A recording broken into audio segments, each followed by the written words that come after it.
આજના આથા ડુંગરી ખાતેના કાર્યક્રમમાં અહીં મંચસ્થ ઉપસ્થિત છોટાઉદેપુર જિલ્લા આમ આદમી પાર્ટીના પ્રમુખ એવા રાધિકાબેન રાઠવા, છોટાઉદેપુર જિલ્લા ઉપપ્રમુખ એવા વિનુભાઈ સરપંચ, સાથે સાથે નસવાડી તાલુકા પ્રમુખ ઈશ્વરભાઈ, કવાડ તાલુકા પ્રમુખ શ્રી, સાથે છોટાઉદેપુર, જેતપુર અને કદવાલ તમામ તાલુકાના આમ આદમી પાર્ટીના પ્રમુખશ્રીઓ, મહામંત્રીશ્રીઓ, તમામ પદાધિકારીઓ અને આજે જેમણે 5000 ની જનમેદની સાથે અમારા સમર્થનમાં આમ આદમી પાર્ટીમાં જોડાયા છે એવા આથા ડુંગરી સરપંચ શ્રી એવા રતનસિંહભાઈ માટે આપણે જોરદાર તાળીઓ પાડી લઈએ।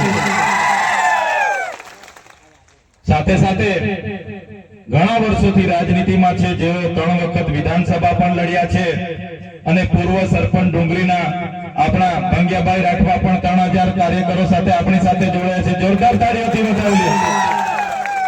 સાથે આજુબાજુ ગામના વીજળીના સરપંચ છે, સાથે આજુબાજુ ગામના સરપંચો, તાલુકા પંચાયતના પૂર્વ સભ્યશ્રીઓ, હાલના ગ્રામ પંચાયતના સભ્ય અને ભાજપમાંથી કિસાન મોરચાના પ્રમુખ એવા સંજયભાઈ અને તમામ કોંગ્રેસમાંથી પણ મોટી ભાગના આગેવાનો અમારી લડત સાથે જોડાઈને અમને સમર્થન આપ્યું છે, અમારા પાર્ટી પરિવારમાં જોડાયા છે એવા બધા જ લોકો અહીં ઉપસ્થિત છે। ત્યારે આ વિસ્તારના વડીલો, યુવાનો, માતા બહેનો અને તમામ સાધુ સંતો, મહંતો બધા જ લોકોને મારા નમન કરું છું, પ્રણામ કરું છું અને બધાને અભિવાદન કરું છું। અહીંયા આવ્યો અને બાજુનું ગામ, થોડા દૂર ગામ વીજળી ગામે અમે હતા અને નસવાડી તાલુકાના, કવાડ તાલુકાના 8-10 આગેવાનો મને મળ્યા અને 8-10 આગેવાનોએ કીધું, સાહેબ અમારા 28 ગામ હાઇડ્રો પ્રોજેક્ટમાં આ લોકોએ બારોબાર સંપાદિત કરી દીધા છે અને હાઇડ્રો પ્રોજેક્ટ આવવાનો છે, વિસ્થાપિત કરવા માટે સરકારે મન બનાવી લીધું છે। કલેક્ટર, એસપી, એમના પ્રાયોજના વહીવટદાર, એમના ડીસીએફ, એમનું ખાણ ખનીજ વિભાગ, એમનું જીએમડીસી, જીઆઈડીસી અમારે ત્યાં આવે છે પોલીસને લઈને। 28 ગામના લોકોને કેમ છો? તમે 28 ગામના માત્ર નથી, તમારી સાથે 1,25,00,000 આદિવાસીઓ પણ છે। કોઈની તાકાત નથી અમારા આદિવાસીઓને અહીંથી ઉઠાડીને બહાર લઈ જશે। જે દિવસે આ ગુજરાતની ભાજપની સરકાર અમારા 28 ગામના આદિવાસીઓને ઉઠાડવા માટે આવશે, એ દિવસે ચૈતરભાઈ, રતનસિંહ, રાધિકાબેન રાઠવા, અમે પહેલા દંડો ખાઈશું, અમે પહેલા ગોળી ખાઈશું, પણ મારા સાથીઓ તમે અમારી સાથે રહેજો।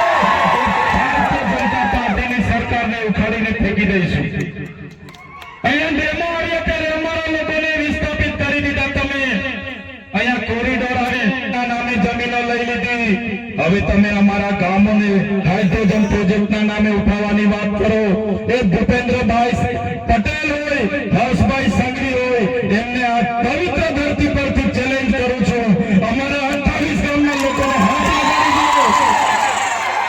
અમારા 28 ગામના લોકોને હાથ લગાડીને બતાવો અમારો ઇતિહાસ, બિરસા મુંડા ભગવાન, તાત્યા મામા, ખાડિયા નાયક એમના વંશજો છે। જે દિવસે અમારા આદિવાસીઓને હેરાન કરશો, એ દિવસે આ વિસ્તારમાં આર પારની લડાઈ અમે કરવા માટે હવે તૈયાર થઈ ગયા છે। જ્યારે આદિવાસીઓને જાગૃત કરવાનું કામ અમે કરીએ છીએ, અમારા લોકોની અસ્મિતાની વાત કરીએ છીએ, તો નથી આ ભાજપની 30 વર્ષની સરકારે મને દબાવવા માટે, મને તોડવા માટે એક વાર જેલમાં નાખી દીધો, બીજી વાર જેલમાં નાખી દીધો, ત્રીજી વાર જેલમાં નાખી દીધો અને મને દબાવ્યો, ભાજપમાં લઈ જવા માટે, તોડવા માટે મને ડરાવવામાં આવ્યો।